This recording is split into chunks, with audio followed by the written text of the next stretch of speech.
দীর্ঘদিন ধরে পুঁজিবাজারের লেনদেন ৩০০ থেকে ৪০০ কোটির ঘরে ঘুরপাক খাচ্ছে।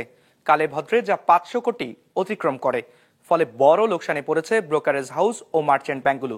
নিবিয়ে বলছে, ১.৫ দশক ধরে কার্যত লাভে নেই প্রতিষ্ঠানগুলো। দৈনিক ১,০০০ কোটি টাকার লেনদেন না হলে টিকে থাকা অসম্ভব বলছেন সংশ্লিষ্টরা। একরামুল ইসলাম খানের রিপোর্টে বিস্তারিত। ২৫০টিরও বেশি ডিজাইন অপশন নিয়ে ওয়ালটন স্মার্ট ফ্রিজ, বোঝে আপনার প্রয়োজন। ওমর ফারুক পুঁজিবাজারে লেনদেনের সাথে জড়িত ২ দশক ধরে।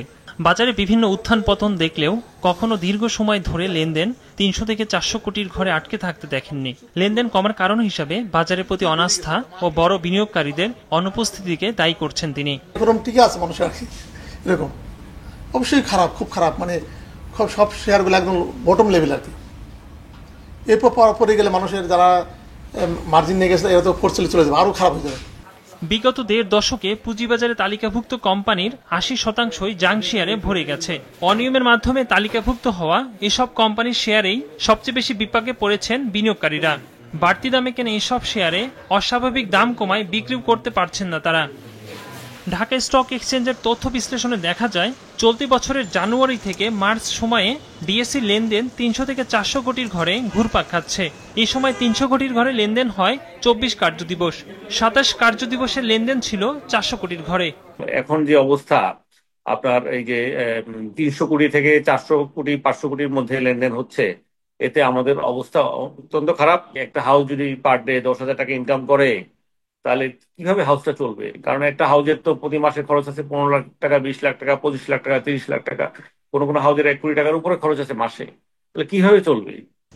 শেয়ার ক্রয় বিক্রয় থেকে কমিশন পায় ব্রোকারেজ হাউস, মার্চেন্ট ব্যাংকগুলো। দেশের পুঁজিবাজারের আকার অনুযায়ী দিনে ২,০০০ কোটি টাকার লেনদেন হলে লাভ করতে পারবে এই প্রতিষ্ঠানগুলো, আর লেনদেন ১,০০০ কোটি টাকা হলে কোনো মতে টিকে থাকতে পারবে তারা। লেনদেন তলানিতে থাকায় দীর্ঘদিন ধরে মোটা অঙ্কের লোকসান গুনছে প্রতিষ্ঠানগুলো।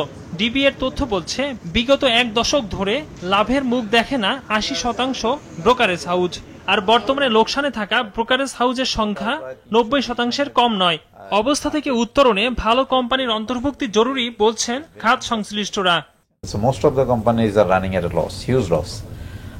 এটা আনসাস্টেনেবল পর্যায়ে চলে গেছে। প্রায় ৮০% ব্রোকারেজ কোন অবস্থায় অপারেটিং কস্ট কভার করতে পারে না। একরামুল ইসলাম খান, বিজনেস রিপোর্ট, মাছরাঙ্গা টেলিভিশন।